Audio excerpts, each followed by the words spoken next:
The other language tip that I would like to share with your audience now is this, that lost language is much more compelling than gain language.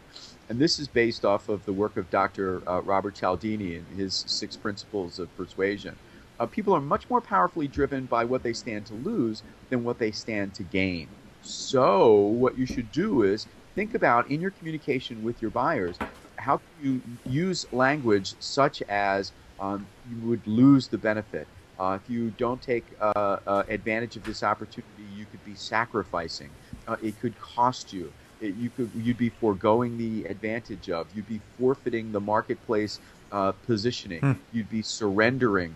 These are all powerful lost language words that we would encourage you to be able to work into your exchanges.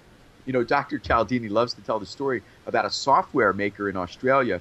He was up in the Gold Coast, up in Brisbane, had a client down in Melbourne. The client had a problem.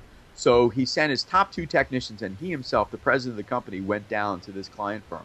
And when they were done, they sorted the problem out quickly and easily. The vice president that had hired them called them into her office and said, "Thank you. Thank you so much for coming down here. We really appreciate it."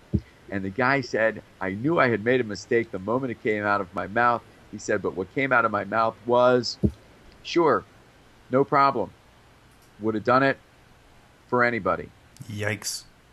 And her face turned to stone. And they never, ever got another piece of business. Now, let me ask you two savvy Canadian technology professionals. What would you have said in this particular exchange? Oh, I would have said the exact same thing. No, I'm joking. Oh. I'm joking. I do it all the time. Yeah. No, I think a better approach would be, you know what? Absolutely, we appreciate your business and would go the extra mile for you every day. This is what long-term partners do for one another. Something like that, right? Yeah. I'd like to really build a good relationship with you. Yeah. Yeah. Anything would have been better other than what this person said.